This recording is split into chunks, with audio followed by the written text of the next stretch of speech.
So my name is Kyle, and today we are going to be doing a review of the Swift Peregrine. Today we're going to be doing a review of the Swift, something that starts with a P bag, as seen right here on my bicycle.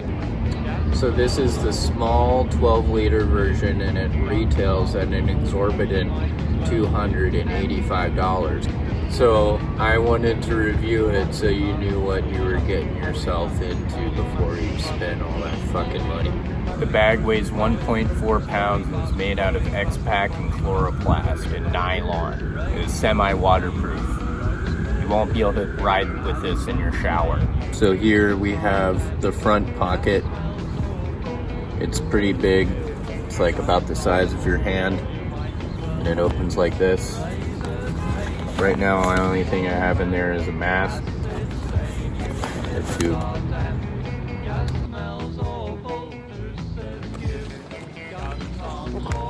On either side, we have a little flat pocket that goes like this, so you can stick your hand in it. Smooth action. Look at all that room. I like to use them for my trash. Or you could put like a glove in there or something. But it'd be kind of a pain in the ass.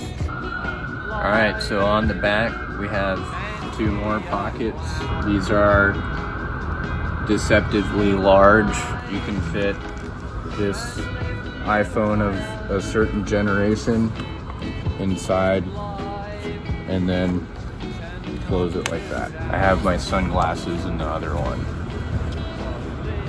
Alright, so on the top we have this beautiful clear map case made out of a thick vinyl sealed with very strong Velcro. You can open it as such. It's the entire size of the top of the bag. Moving on to the inside of the bag, on the drive side, we have a pocket that takes up the entire side, and I got like a fucking push bar in there. And then on the front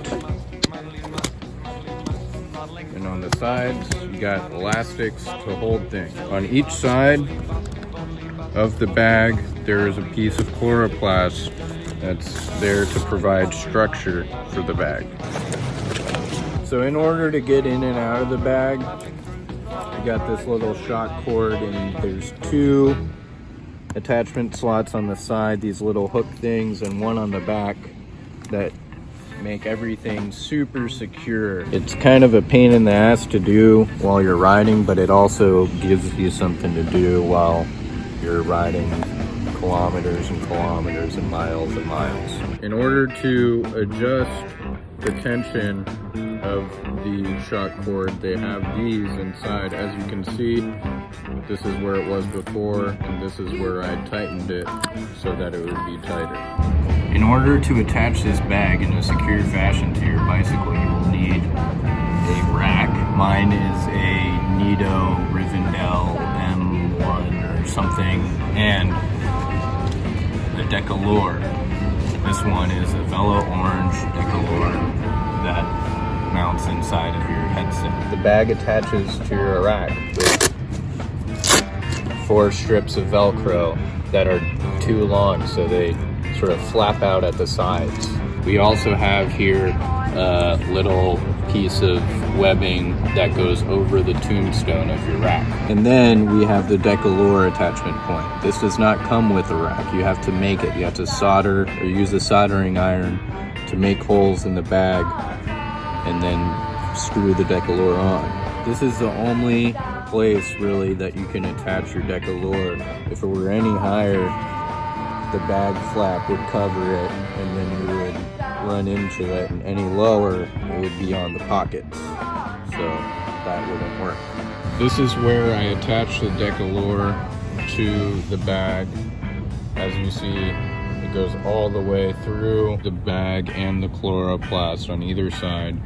I didn't have enough washers, so there's no washer on this side, but there's a washer on this side. I would recommend putting a washer on it so it doesn't rip.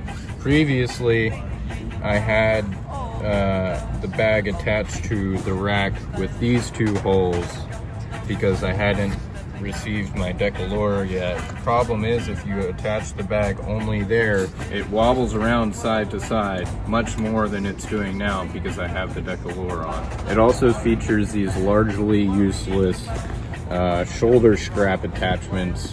I say these are useless because if your bag's attached correctly to your bike, you shouldn't have to take it on and off.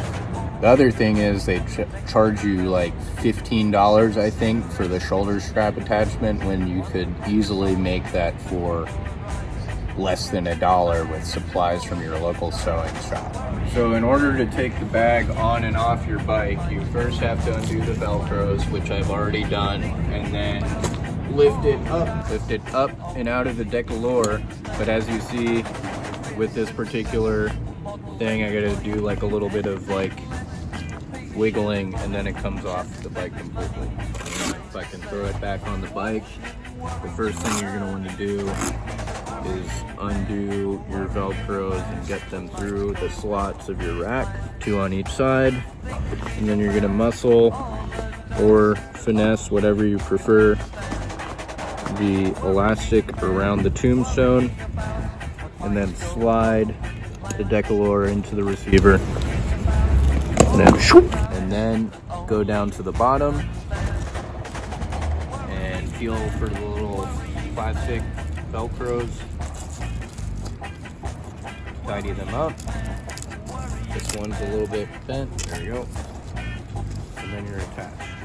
Another thing with this bag is that you have to have a certain amount of clearance between your stem and handlebars to the bottom of your rack.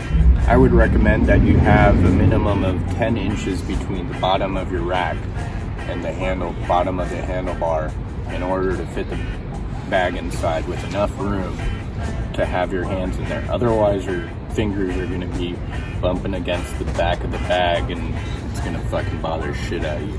Another problem is finding a Decalore that puts your bag out far enough so that you will have clearance in this direction with your handlebars. In order to achieve this, I actually had to put 2 bolts between the Decalore and the bag in order to achieve enough hand clearance between my fingers and the top of the bag.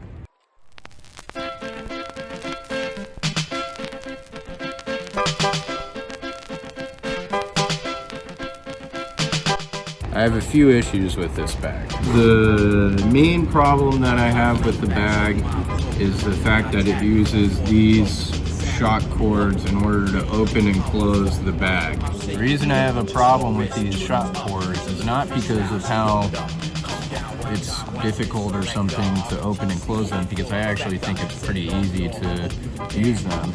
It's the fact that over time, I've only had this bag for, let's say, like a month or so, maybe a little bit over a month, and already I've had 3 of the shock cords come untied and almost lost them. The other part is, see this fraying right here?